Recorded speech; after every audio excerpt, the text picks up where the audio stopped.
Hello and welcome, Must Players, to another episode of the Must Play podcast, where we talk everything film, gaming, tech, frankly, anything we want to talk about. Julian Price is beside me. Hey, Jules. I'm here.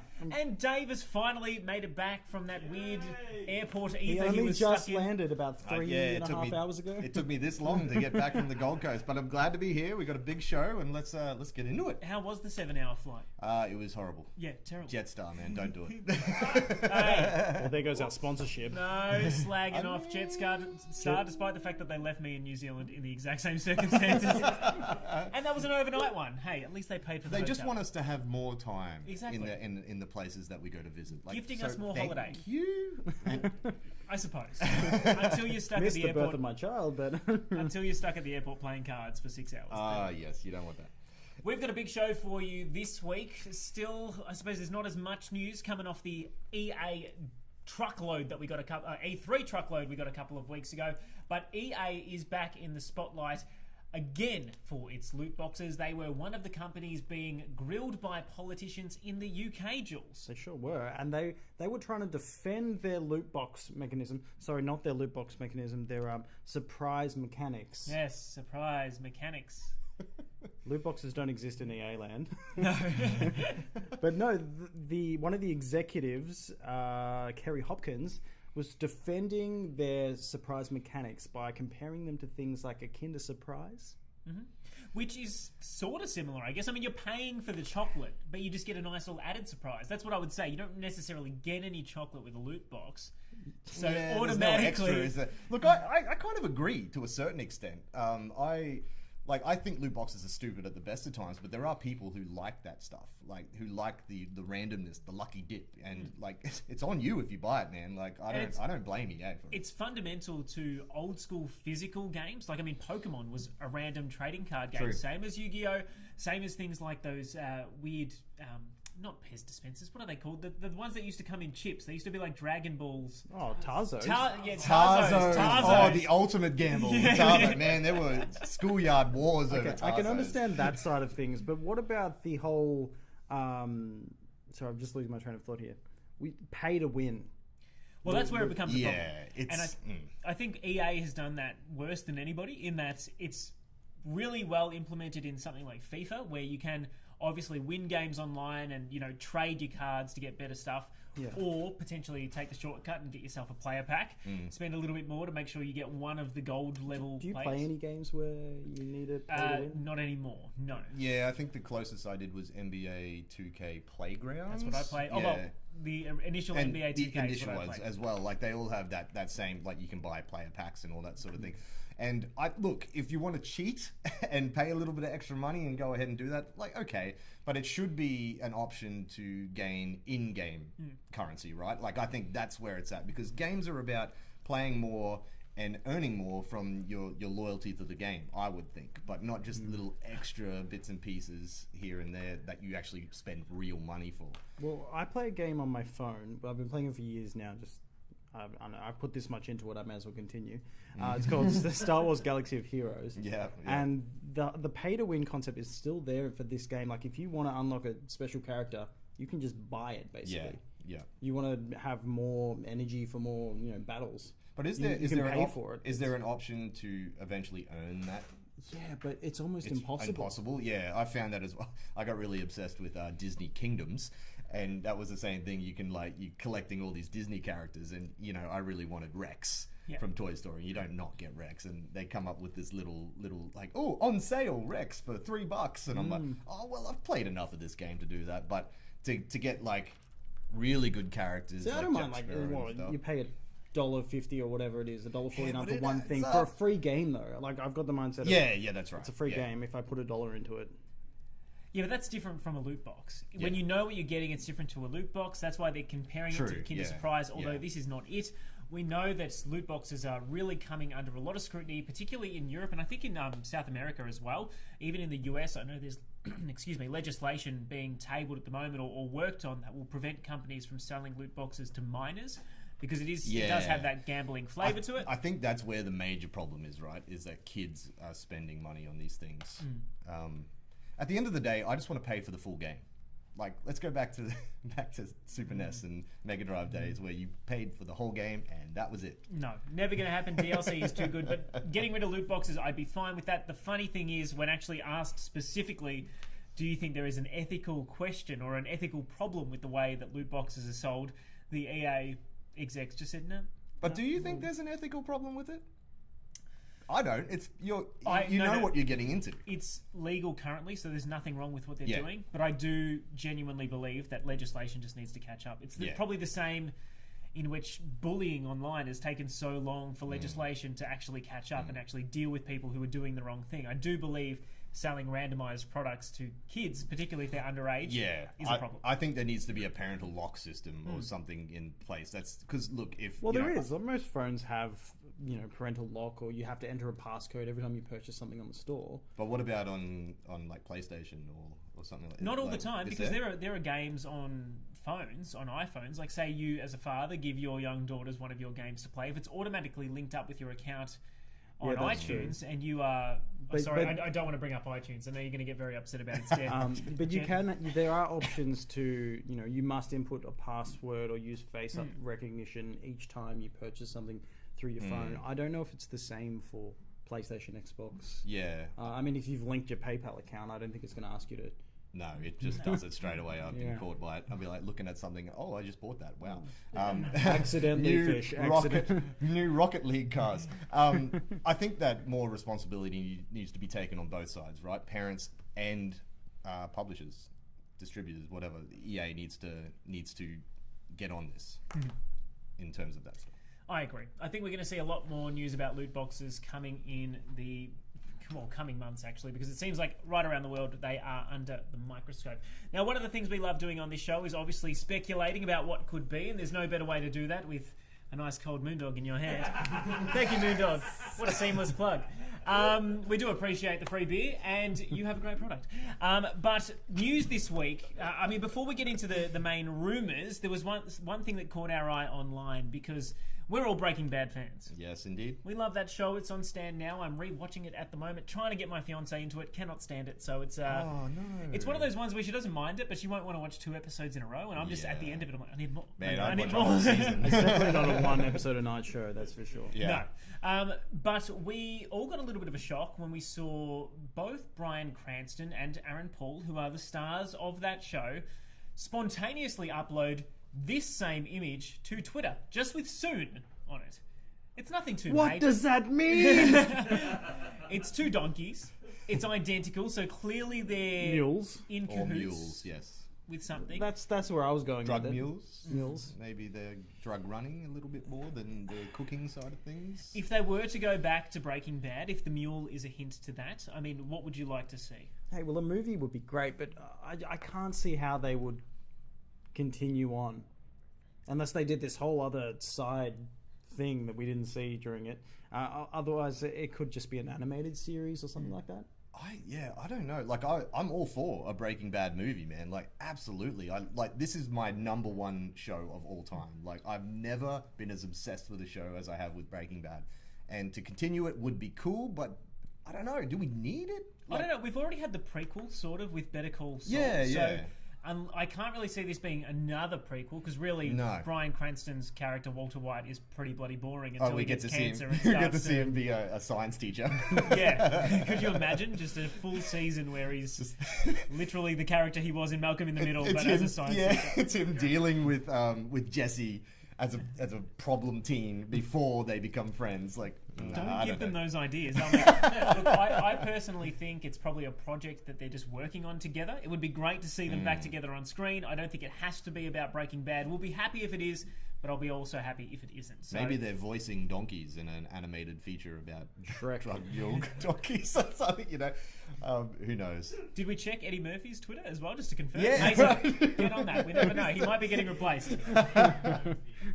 While we're talking about film and possibilities, The Matrix was floated this week. Of course, Keanu Reeves is the flavour of the month. He's in everything from John Wick to Cyberpunk, and he's just causing a stir. He's the internet's most loved man at this very point in time. He really is. He can't do anything wrong. No, he can't. And there have been rumours that, for a while, that a Matrix reboot or a potential Matrix 4 is in the works. Now, Zach Penn, the writer-director of Ready Player One, posted on Twitter that he can't comment right now, except to say it's all possible and I'm excited, but it is Hollywood, so don't believe it until the cameras are rolling. That makes me think that there is like a script.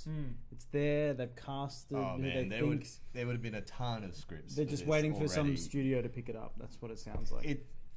I don't know. This is, like you said, this has been floating around for a long time, and only maybe like a week ago, I read somewhere that the Wachowskis are not involved. Yep. But now they're saying that they are, and they're possibly going to direct. It's also, the rumor is it's not a reboot, it's a sequel, which, please give me more. And it has who's the guy in it? The actor, Michael B. Jordan. Well, Keanu Reeves. No, Michael B. Jordan is supposedly going to be the main character. Star, which is awesome. He's a great actor.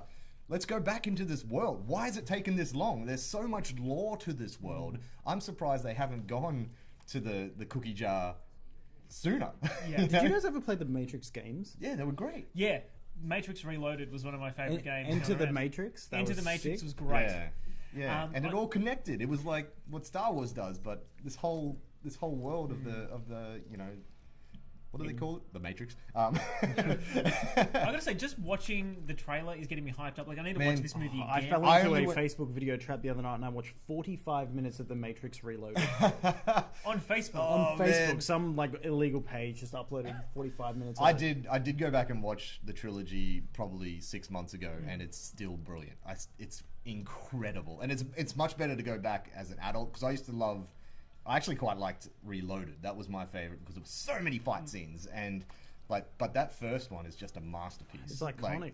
It's like been ripped off from every angle. Totally. It's been parodied. Like Reloaded blew my mind as a child when I went to go watch that. But if you go back and watch the amazing scene where he's fighting with that pole, it against all the agents, so badly CG at this by point this in time. age, yeah. Oh. But it was the first movie I saw in IMAX, so it blew my mind there. I think that it probably is happening, and I think this resurgence of Keanu Reeves it might be something to do with this. I feel like they're like, if we really amp up Neo, then imagine the explosion that's going to happen when he goes back to his most famous IP. I feel like he'd only do it as a cameo, though. I do too, for some reason, and that's why I'm a little bit worried, because I personally wouldn't want it to be set after 3. Because I just feel like... He's essentially like a god now, isn't he? Yeah, exactly. But I don't think Neo would be in it. I would be more interested in what's happening beforehand, with people initially realizing that they're plugged into the Matrix and trying to escape. That could be interesting. Because I think that was the most interesting thing. It's that we're all considering the fact that we might be plugged into a world that doesn't exist. Yeah. Whereas once it got through 2 and 3, and we saw more of Zion and what existed outside of it, it became a little bit bleak and depressing. It really was. It was really dark. But I could also see a sequel where we see, Neo... Yeah, and cave orgies. Cave orgies, Dancing yes. cave orgies. Cave raid orgies. Like, could you imagine a film where the power's gone to his head and he's a bad guy? Like an evil Superman. Like, that could be cool. All of a sudden, Agent Smith is the one you're No, rooting for. Michael B. Jordan is the one. Yeah, that's it. Well, look, as fun as it is to speculate on these things in person, we know that the best place to do that in this day and age is the internet. Truth. Mind you, Julesy, it was a lot different. This would have been the only way that we could speculate about things just 30 years ago. Well, this movie came out when the internet was still warming up. And it was like a nice tortilla shell that had only been in the microwave for about 8 seconds. I actually still remember when The Matrix came out. All right. One of my friends found the script to The Matrix on the internet. I was like, you can do that? Like, you can just find a script? Oh, there were so many things on the internet that have changed in the last 30 years. So on the 23rd of June, 30 years ago, 1989, Australia was introduced to the internet for the first time. Just 3 days ago. 3 days 30 and years 30 years ago. 30 years ago. So I've put together a little something to give us a bit of insight of what the internet was like back then and how it compares to today. Now that I've gotten on the internet, I'd rather be on my computer than doing just about anything. It's really cool. The internet gave us a whole world of exciting new possibilities. So I guess this is a story of how it changed our lives. Maybe it will yours too. It's hard to believe just 30 years ago the internet didn't exist in Australia. Now, 3 decades later, our country can barely function without it. Australia was introduced to the World Wide Web on the 23rd of June 1989. While it felt fast back then, us Aussies were just given a tiny cake crumb of connectivity, about a 20th of a megabit for the entire continent. Now, 85% of Australian households have an active internet connection. So, what is the internet? It's literally a giant network created by networks. The internet is a connection between millions of computers and devices, like your phone, from around the world and outer space that can transfer millions and trillions of little bits of information between them. Recent data suggests Australia is ranked 59th in the world for fixed internet speeds, with an averaging connection of 39.29 megabits per second. Yet our mobile download speeds are significantly faster. Australia is ranked 5th in the world, just behind Qatar, with 62.38 megabits per second in average. According to Australia's Bureau of Statistics, from April to June last year, Australians downloaded an incredible 3.83 million terabytes of data. That's almost a million more than the same period the year before. Remember when internet on mobile phones wasn't a thing? World of Warcraft was the biggest online adventure on Earth. That was 15 years ago. Incredible to think it's still going strong to this day. Online gaming, Xbox Live, was so out of reach for Australia until everyone connected to broadband. Why did they make the Great Wall of China? That was during a time of Emperor Nazi Goring, and it was to keep the rabbits out. Look at where we are now. We now have instant access to any video game, movie or TV show in the world. We chase virtual Pokemon through our suburbs and cities, and we do most of these things from a little device in our pockets. Facebook has about 2.4 billion active users on its website, and only 15 million of them are Australian. More than 95 million photos are uploaded to Instagram every day. 300 hours of video is uploaded to YouTube every minute, and 5 billion videos are watched worldwide daily on YouTube. Netflix has a huge 140 million subscribers and rising. Just 10 million of them are in Australia. That is an incredible amount of video streaming. Think about all of this next time you share a photo or stream a movie or FaceTime your family. It's almost impossible to think where we'll be in the next 30 years. I'm Julian Price for Must Play.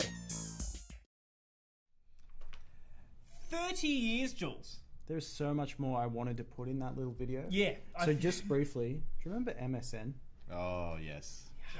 Many hours left were spent on MSN chat. MSN, MySpace. I remember really freaking out and thinking about messaging this girl on MSN and just having a horrible time, thinking it was the biggest thing in the world if she didn't respond. Yeah. It was terrifying. I was 15, I was working at Macca's at the time, and it was horrible. I mean, rejection became a key feature of my life While I was researching, over the next 11, 12 years, but... that was the start of it. Did she message? Did you message her? I did. And she messaged back? Got nothing. Oh! I got something, but it wasn't, Just, hi, It was cold. how you... Yeah, exactly. It wasn't necessarily BRB. fanning the flames of the conversation. And then there was always BRB. She never BRB'd. Hey, I think you're cute. And then they would be like, what? And they'd be like, oh, sorry, that was just my friend. Silly friend. Wrong window. I used to get in trouble. My dad used to actually disconnect the internet because I'd stay up way too late talking to girls on that. Oh, and really? and sometimes you try and sneak out and do it, but that was in the dial-up days, so it'd be like, you're like shh, shh. And I just hear, here comes Dad. Oh shit! Yeah, definitely needed more dial-up tone in that. What horrible moment, or what a horrible moment that was. Every time you had to connect to the internet, take over your, hijack the phone line. The phone line, yeah. And you had to listen to that. Whoever was designing the UI at that stage, how did they think that was an appropriate sound? We've come so far in 30 years, not just for the actual internet speeds, but in terms of ease of use and how pleasant it actually is. Why did we even need to actually hear it? so much. That's what I'm saying. You could have just had It's so like a you loading know bar. something is happening and you are connecting to Yeah, the true. internet. But it's such a horrible noise. Anyway, It's horrible. before we get into the rest of the show, we wanted to read through some of your comments on Facebook. Do you want to do the honours, Julesy? Yeah, sure. So we've got quite a few coming in. Werner asked if we're going to talk about Stranger Things Season 3 trailer. We weren't, but thanks to your suggestion, we will right after this. Cameraman Tim is being very inappropriate as usual. As he always is. It looks like Lee Cockrell is down for another Matrix movie. That's one of your friends, I presume, Yeah. David? Yeah. As we all are. More Matrix is always good Matrix. And they also want you to film or if we get Fallout 76 new DLC, being like a nuclear winter, they want you to review it. Well, There is. There is. Theater That's, they want, Oh my we're God. not- I haven't even got on to play it yet. There you go. Well, Matt is looking forward to helping you out with that one. All right. The request, though, Stranger Things 3. You haven't seen the trailer, Jules? No, I have. I did watch it at work the other day. Oh, Before yeah. I started work, sorry. Yeah, what do you think? Yeah, I'm excited. I'm all for it. I've been waiting for a third season of Stranger Things for what seems like an eternity. I'm pretty sure it was supposed to come out in October last year or April this year, or it's been delayed quite a Yeah. number of times. Yeah, Because no, it was every Halloween, right? Yeah. Like that's when they were coming out. I'm stoked that they've brought it forward. I mean, Halloween doesn't really mean a whole lot to us. But It does to me. But I don't need Stranger Things then.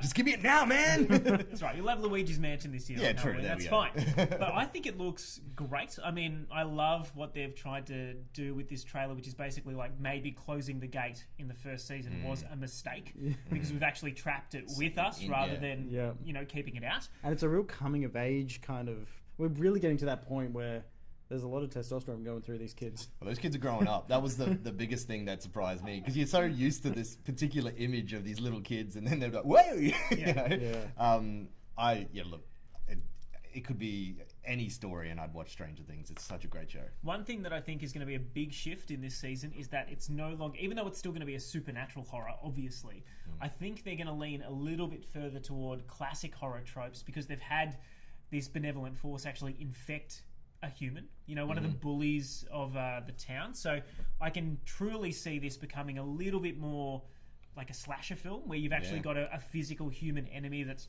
tearing you down, and no matter what you do to try and stop him, you can't. And having it set in that 80s era, the golden age of slashers, they could play on so many things. Yeah. Like, let's bring in some Friday the 13th references. Let's bring in some Nightmare on Elm Street. Like, That's what I want to let's do see. it. That's Yeah, what I was totally. really excited about when I saw the trailer, thinking that they will be harkening back to that in some way, shape, or form. And we didn't see it in the trailer, but I presume that we'll probably see some more of these kids with abilities.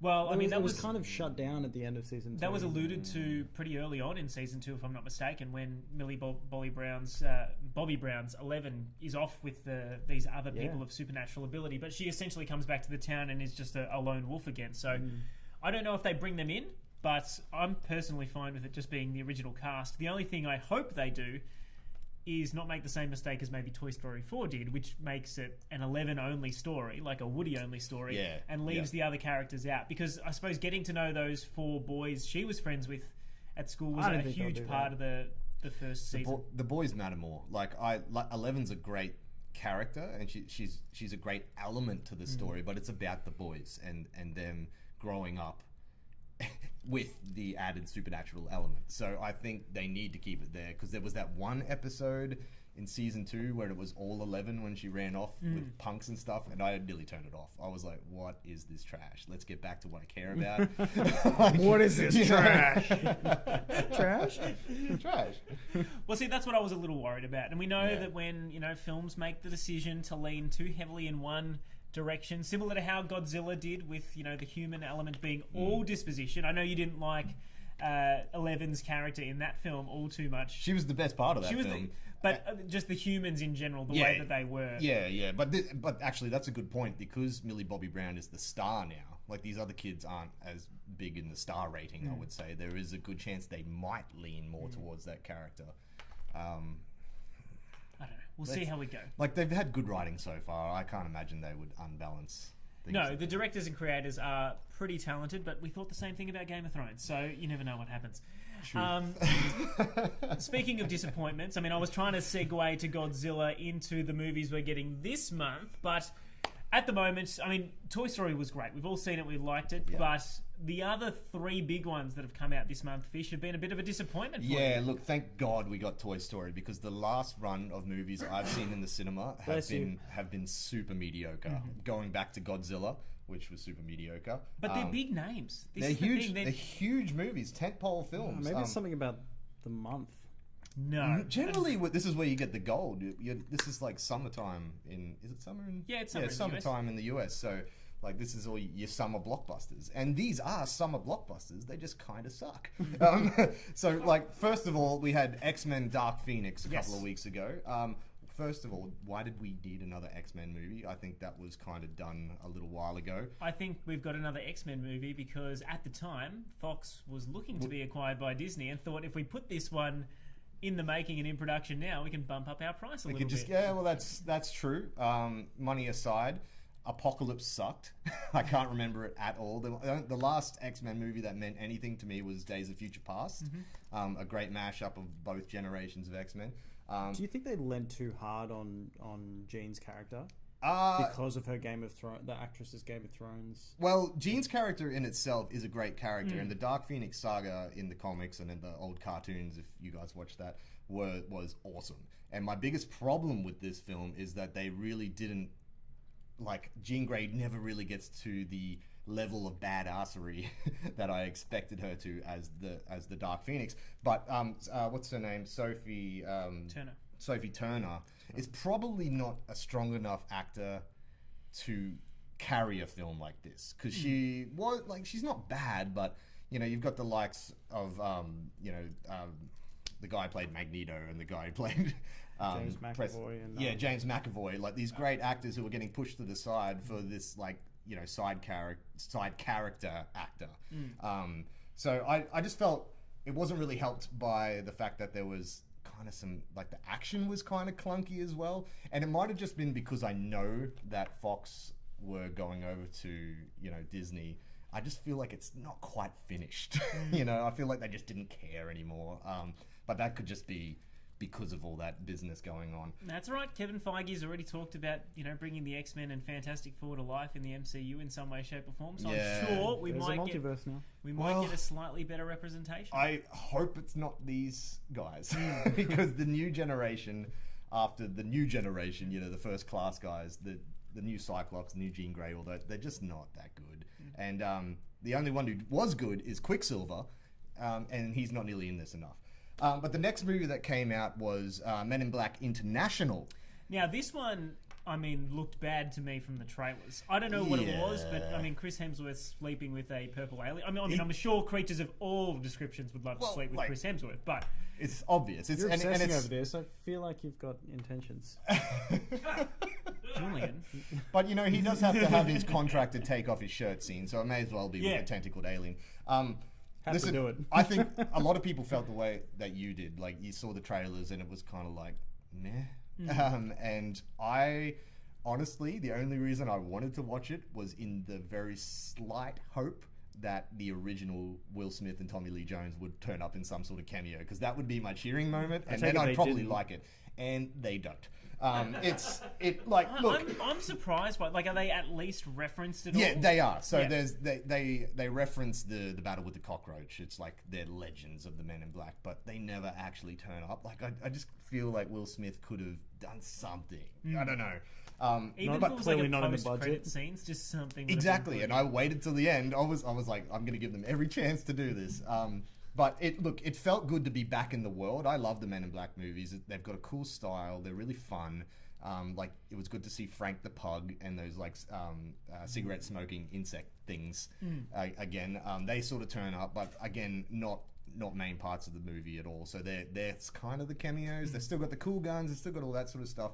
But look, Chris Hemsworth and Tessa Thompson just do not have the presence. Really? I mean, because they've done so well together as Thor and Valkyrie in Marvel. Totally, and they expected them to have a bit of chemistry. I did too. Like, they kind of have chemistry, but not what you got with Tommy Lee Jones and Will Smith. And I think it's too hard not to compare to such great films, especially that first movie. Like, gosh, that was a great movie.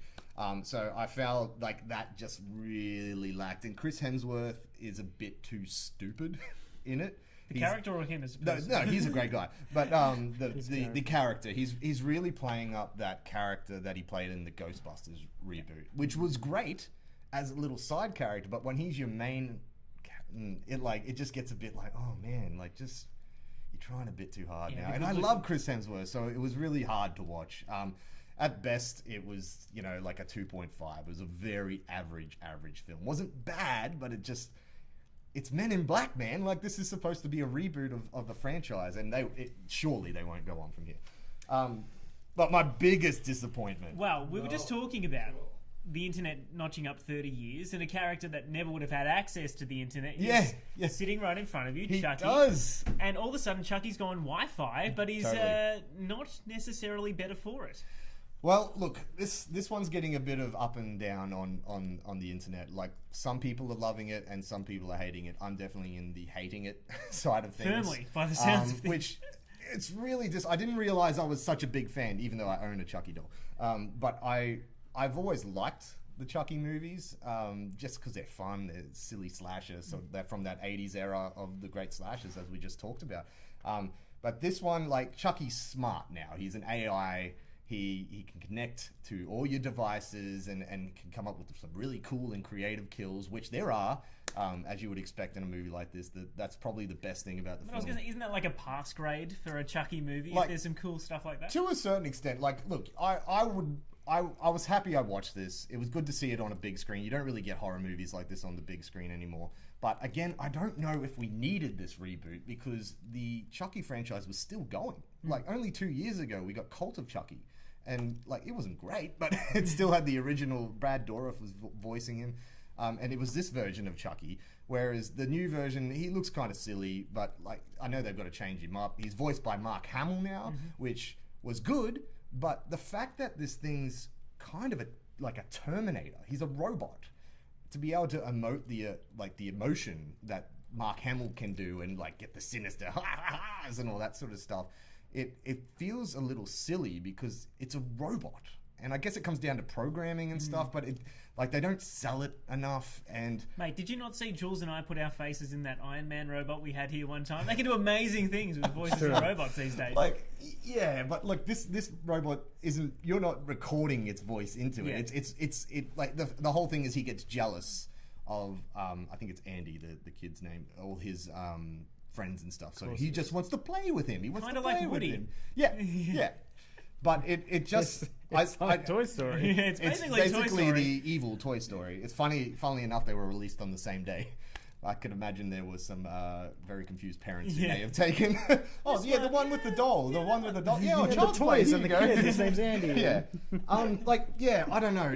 The motivations just felt a little off. Like this robot toy is chasing people down and killing them who really don't have anything to do with anything, just for the sake of a cool kill, which I'm all for. But when you're pushing a new reboot of a franchise, you better bring your A game. And I actually left the cinema angry. I didn't think I cared that much about Chucky. Really getting all fired. I wanted to do was go back and watch the OG. So basically, at the end of the day, the original was about a serial killer who gets like voodooed into his soul gets put into a thing, which is silly by today's standards. But at least you can understand why this doll has bloodlust. Yeah. Whereas when it's a robot, it kind of doesn't set it up as much. Anyway, 2 out of 5. 2 out of 5. 5. What did you give? Men in Black was 2.5. Men in Black. I'd probably give it 2 too. Really? All under 50%? Yeah, this is what I mean. It's been a hard month at the movies, and thank God for Toy Story 4 because it was great. While we're here, let's give a quick shout out to Mitchell, our 9-year-old fan. He hasn't been able to watch lately, but he's commenting down below. He's back. Mitchell! He gave us a ripper review of Shazam, and I actually watched it because of you, Mitchell, and I absolutely loved it, by the way. So thank you so much for that. And thank you for wrapping up the June movies. Hopefully July and the rest of the year brings a few more pearlers for you, because it sounds like you've been quite disappointed in the first half of Well, 2019. we've got a few for next month. We've got Spider-Man coming out on July 1st, and we've got Lion King. Can you mess up Lion King? From what they've done in their trailers, I'm pretty happy with it already. Yeah, it looks good. There's always Just a put the possibility. Nasavenia where it is. 5 stars. 5 stars right away. That's basically how Jules feels with anything that's got Star Wars on it. He's going to Truth. give it 5 stars straight away. No, that's not necessarily true. It I was- didn't give it this next one a good rap when I first saw it. Well, you were very excited at E3 when we got a good look at Star Wars A Fallen Order. And we finally got the full gameplay demo. 26 minutes. They uploaded it online. Yeah, this is the one that everyone got to play while they were at E3. And us plebs at home didn't get to do that. So we have 26 minutes of gameplay. We get to see basically the first half that was missing in the gameplay that they showed. So it's still It's still stuff that we've seen. Like, we saw hints at it in the trailer, but now we just sort of saw how it all organically flowed. That's right, and it looks good. Actually, it's got me a little bit more excited, seeing that it's not as linear as it first looked. I think it looks just as linear, if not more linear. Because there was this. I mean, we probably won't sit through it all and watch it. But We're I definitely not going to sit through 26 minutes or however long it is. I mean, I could. We can get him talking for 26 minutes. We'll put it up at mustplay.net.au after this. But I mean, the graphics look fantastic. Yeah, totally. Graphics aside, I think the whole you're about to climb up an AT-AT, go inside it, and fight some stormtroopers. Inside of it. What's negative about this? Yeah, exactly. Well, look, And then you get to pilot it and gun down a whole bunch of stormtroopers while walking up the waters of Kashyyyk. I don't disagree. That sounds awesome to me. But you said it sounds more open than it did, whereas that seems very linear to me. This part does, but then there's a part where you make your way to a certain point and you can't get past it because your droid doesn't have the upgrade it needs. So then you got to backtrack, find another way, go through this whole cave, find a workbench. You eventually upgrade your little droid dude and can continue on. So it's not as straightforward as I first thought it was going to be. I hope it's a little bit more organic than God of War was in that regard. Because if I had one complaint about that game, it would be you get to a door that you need to pass through and they're like, you don't have the key. And it wasn't a key. It would always be like, you got to go to the other realm. Yeah, you don't have the heart of the beast that guards the the realm of hell. And you'll be like, right. Do this puzzle with the kid and open that door, yeah. This is still giving me major Uncharted vibes. Definitely. I think that's what they're going for. It's basically Uncharted with a lightsaber, which is not bad because That's that great. game. I like the Uncharted games. 4 was a 10 out of 10 for me. I do really like. I think they're pushing the boundaries with the set pieces. Like we're seeing the different ships fly overhead as you're just running on the top of this thing, and lasers are coming down from them, and all the rest. You see him jump over a bit of a. I think it's a speeder here as well. Yeah, So they're just really tucked in the side. There's so much detail inside this thing that you wouldn't expect. Like they store speeders in the AT-AT. Who would have thought? Do we know if this has ray tracing turned on? Do we know yet if that's using it at all? I'm sure it might on the PC version, but Maybe not for this demo. there was an epic, and I know we don't have the video here, but the video game Control, which is coming out soon, they had an entire online video demonstration about what it looks like without real-time ray tracing and what it does with. And the differences are stark. So really, really looking forward to what they can do on a PlayStation 5 and an Xbox 2, I suppose. But this is slated for the end of the year. Yeah. So It's really we'll not get that this. far away, It'll so- be a PS4 release, right? Oh, definitely. Yeah. I think it looks incredible. Like the detail and stuff. This is When a did- Star Wars game that we need. When the trailer first came out, the gameplay came out at E3. A lot of people were really annoyed at the fact that you couldn't dismember people. Like you couldn't cut an arm off a stormtrooper and everything. But the developers did comment on this, and they said that they weren't going to do it because Disney didn't want them to. Yeah. And fair enough. If Disney don't want you to cut off the head of a stormtrooper, then so This be is it. what I'm worried about happening to Deadpool. Yeah. But I know it's Star Wars. So Star Wars, they want to be appealing to kids. That's fine. Look, it would be cool, but like we don't need that. No, Like, and I got to admit the lightsaber wounds kind of look pretty good. yeah. Glowing. Yeah. I must say, I'm surprised to hear that the game's directors were actually quite hesitant about showing gameplay. And now they're willing to show more. I guess it because must they be got a good pretty reaction. daunting for any game to show it off for the first time. This thing that you've worked on behind closed doors for Especially- so long. especially You're like, Star "Here, Wars." have a look for the first time. But they did get quite a good reception. So that's why they felt confident in releasing this full 26 minutes. The only thing I'm disappointed about is now I've watched 26 Yeah, minutes of the game. yeah. Like from start to finish. I would have rather they kept some things behind closed doors. 'cause It is 26 minutes, but it doesn't feel that long. it kind of feels like a short sequence of the game. Well, we'll see how long it actually turns out to be. But I'm super excited. When does it come out, Jules? November. How long can you keep your November going for? 15. November 15.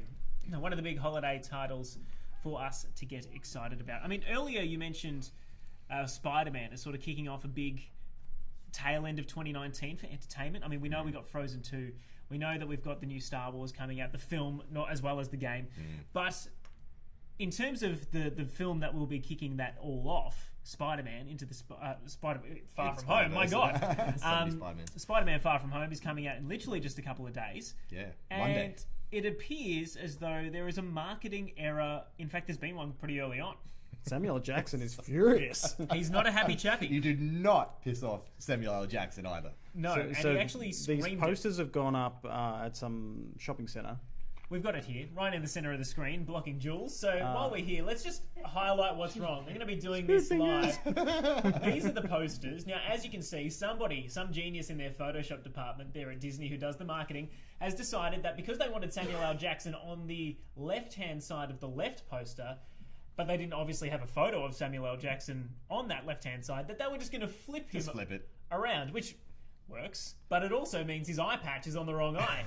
So the man, who we all know best for Snakes on a Plane, Motherfucker! took to Twitter to use some of that language and basically said, what the actual fuck is going on here? Hashtag head's gonna roll. Hashtag left eye motherfucker. I actually didn't read that last hashtag until right then. It's great. That is great. Sorry, Thank you, Mitchell.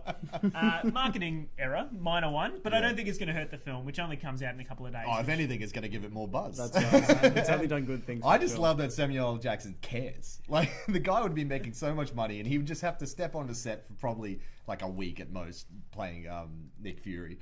Put on the eye patch, but he's put on that eye patch so many times, he knows what side it is. Yeah, I mean, he doesn't care about ruining his backstory by having a cat scratch out his eye, I know. but he does care about this, and I love that he's obviously just gone off the handle as soon as he's seen it. He's just reacted. That's his honest reaction. Yeah. He hasn't run it past the director or the marketing team.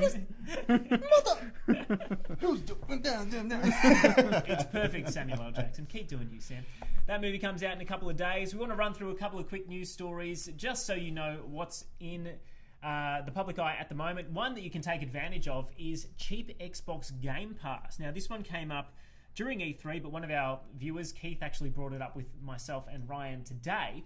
A little offer that Xbox has put out at the moment. If you already have Xbox Live, which you can pay $60 a year for, or even more here in Australia, you can just pay $1 to upgrade your subscription. So for the entirety of the remainder of your subscription, if it's 6 months, 9 months, 12 months, all the way up to 36 months, so 3 years, you can pay $1, and for that entire time, you will get the Xbox Game Pass as part of that subscription, which can, if you do it for 3 years, it saves you $360 because it's $10 a month to get access to the entire back catalogue of games they've got up there already, plus the new ones which are coming up.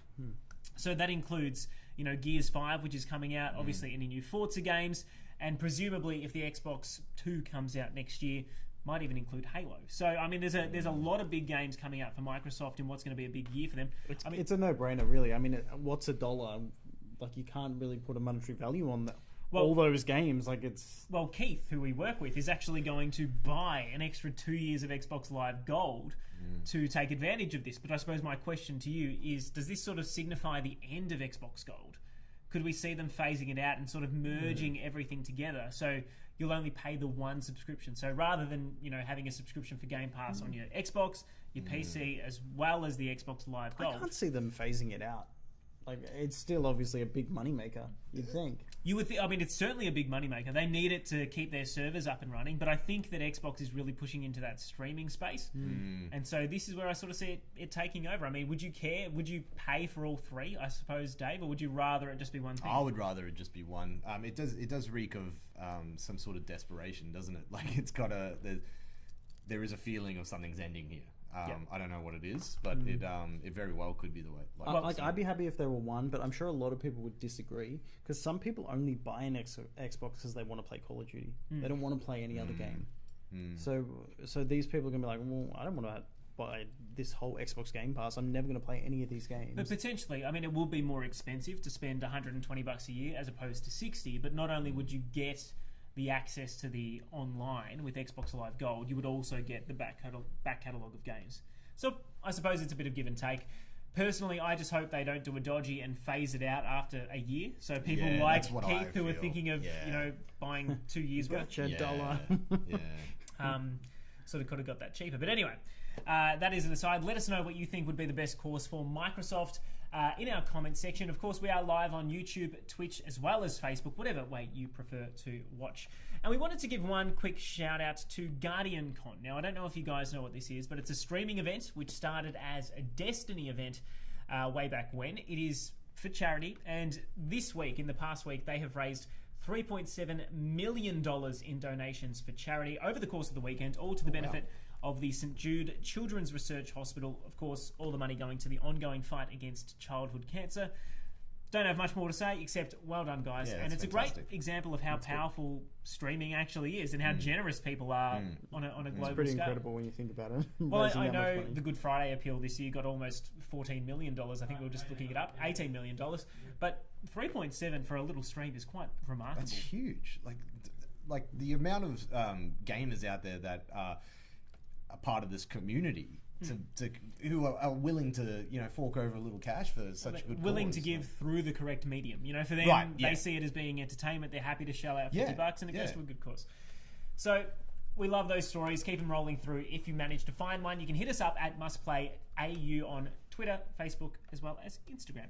And just finally, there are a couple of big titles coming out this week. Super Mario Maker 2 comes out tomorrow. I've got the next 2 days off, so I will probably spend the next 48 hours just building some ridiculous levels in that. We won't hear from you for a little while. Just wanted to check. I mean, what are you guys looking forward to? Are you going to pick up Super Mario Maker 2, or are you already playing something else? Well, at the moment, I'm actually playing Sonic 3. The old school. One of the hold on. Can you buy that?